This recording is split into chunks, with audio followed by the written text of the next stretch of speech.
So here we have a chart, and this chart lists the differences between the House and the Senate. So the first thing that I want you guys to know is that senators tend to serve for much longer than the House of Representatives. A Senate term is 6 years. Now, it is not impossible to remove a senator from their 6 year term prior to an election, but it's a different process, and it's only been used a few times that I can think of. Essentially, the Senate just ejects a member. They find something that they've done to be unacceptable and they can eject a member. But this is something that the Senate itself does. This is not something that voters do. Now, elections. 1/3 of senators are elected in November of even number years. So what this means is that every 2 years there's always a Senate race happening somewhere, right? Every 2 years, some Senate seats are up for grabs. But it is not the case that all of these Senate elections occur at the same time. It's sort of staggered. Now, that in comparison to the House. It would be possible, in theory, in the realm of possibility, to elect 435 new House members just out of the blue. It could happen. It could happen. But it's extremely unlikely that this would happen. Now, number per state, we talked about this. Every state has two senators. For this reason, and we'll talk about this later, the Senate actually tends to be very anti-majoritarian. Wyoming and California have the same number of representatives in the Senate. And it's kind of wild to think that 26 senators, that is 51% of the Senate, that is over half of the Senate, represent a small portion of the population in comparison to the House, which is much more majoritarian, and states have their seats determined by their population. So, if you wanted to join the Senate, I got bad news for you guys. Y'all can't run for the Senate. I could, but I don't want to. That's quite a lot of work. I don't think I want to be a senator, nor do I want to be a House rep. And sometimes it looks easy, but this is not a job that should be easy. This is a job that should be very difficult, and I would rather just hang out with you guys. So, what unique powers do these two branches have? This is actually interesting because the Senate tends to be much more powerful than the House. Look at these powers. The Senate has the ability to provide advice or consent for judicial appointees. That's a very big power because presidents often appoint judges who agree with them at least a little. So we have this notion that the judiciary is supposed to be nonpartisan, and by nonpartisan I mean it doesn't have any partisanship, no strong affiliation with one political party or the other. That's the idea, but it's been pretty conclusively disproven. It's very difficult to ask a judge or anyone to leave their core beliefs at the door and be this impartial arbiter of the law, particularly when the law itself is up for interpretation. So the Senate can block a president's nominees, as the Senate did under Barack Obama, as he tried to fill a Senate seat with now Attorney General Merrick Garland, or it can confirm and kind of really feed the pipeline of courts with judges that the president nominates. Now, we'll talk about impeachment here in a second. The other big power is advice or consent for treaties. So the Senate is really involved more in foreign policy than the House. But the House gets first crack at revenue bills. The House gets to have this power of the purse. It's the place where economic policy originates. Usually, the president outlines what they want to do in a speech in a joint session of Congress, and then the House kind of reacts, and we'll talk about that process later. Now, impeachment. Impeachment is one of the few checks that exist against a president other than elections. And sometimes what a president does could become so egregious that they need to be removed from office. Again, the system that we have makes it difficult for an authoritarian to come to power. It is not impossible, however, for an authoritarian to come to power. So, how do you prevent that? Well, first, the House conducts an impeachment investigation or an impeachment inquiry. Then you have a vote in the House to impeach a president. Now, what is impeachment? Impeachment is not removal. Just because someone has been impeached does not mean that they have been removed from the presidency. You should know that given the just absolute strange thing that happened when Donald Trump was impeached twice. So, Donald Trump was impeached twice. He was not removed from the presidency until he lost the 2022 election. Then he was removed. Bill Clinton was likewise impeached and not removed, and so was Andrew Johnson, who in turn was not removed. So impeachment is more like a criminal charge. It is like a prosecutor charging you with a crime. But just because you are charged with a crime does not mean you are guilty with a crime, right? You have to have a trial. Now, the president's trial takes place in the Senate. And again, we should be pretty familiar with this given what happened last year. House impeachment managers bring the case to the House or to the Senate, and then senators act as the jurors. Now, what's difficult is senators are not, by definition, they are not impartial jurors, nor are they anonymous.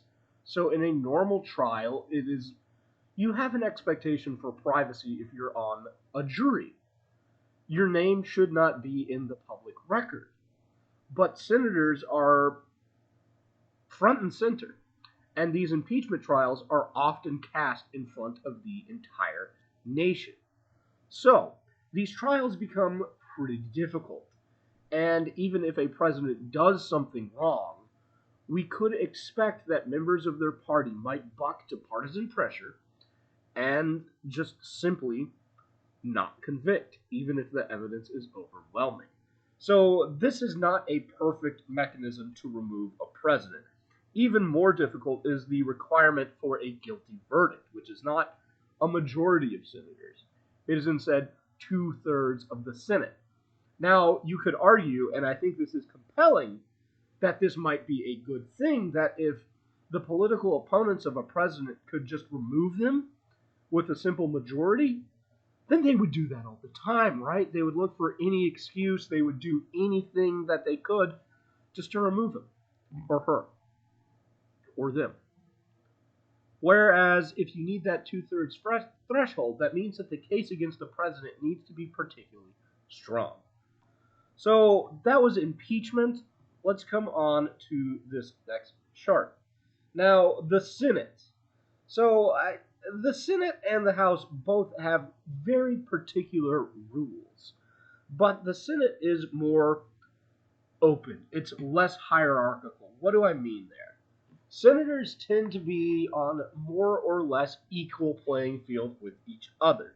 Senators often think of themselves as the president's peer, not their subordinates. And that's a little different in the House, where it's a very hierarchical institution, in that party leaders have more power than their members.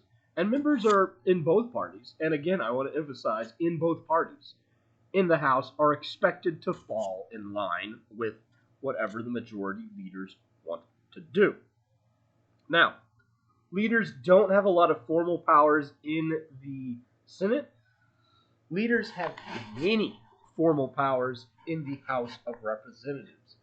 In the Senate, it is usually the case that senators are not that specialized of experts.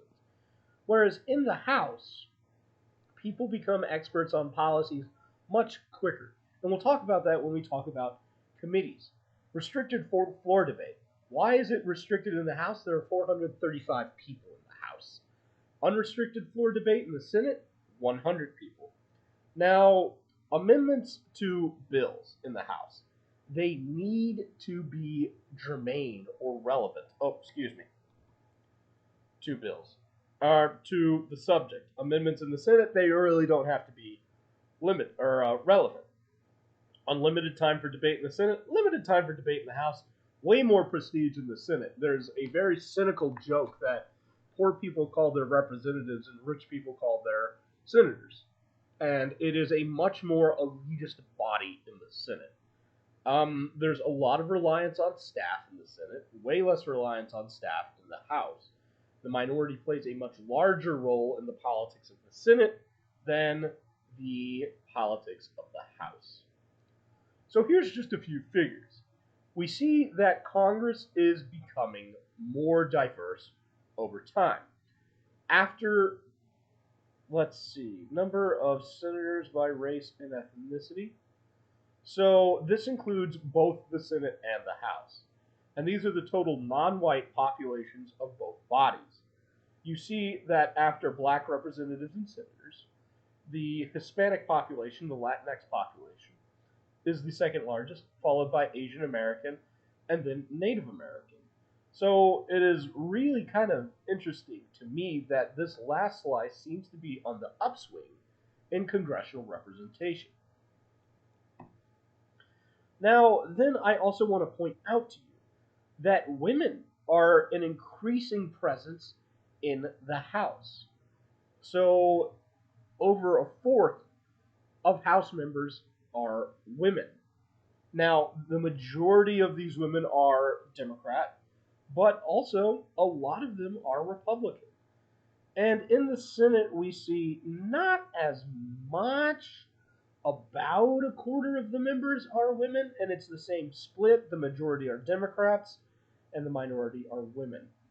Another interesting trend is that veterans are not as populous in Congress as they once were. And usually, this age group were World War II veterans. Most U.S. presidents until Bill Clinton were veterans.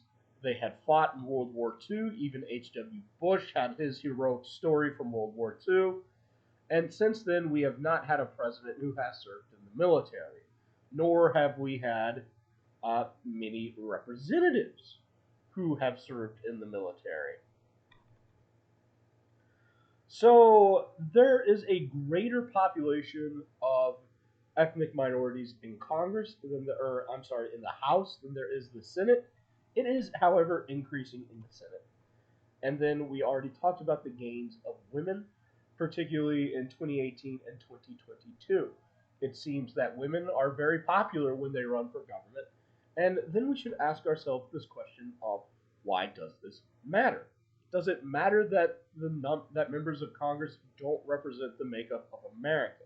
So would it matter if the majority of Congress people were white men? Political scientists say maybe. And this political scientist, your instructor, Andrew Ivy, from the great state of the nation of Texas, says it definitely matters. Now, why does it matter? Because empirically, it seems, or I shouldn't say it seems, just the data bears this out. Minority members of Congress usually get more done, and they get more done for their particular constituents. So that is, minority members of Congress are more likely to work for and pass legislation which benefits their particular constituencies or groups. They are the subject of greater electoral pressure to deliver results, and therefore they deliver more results.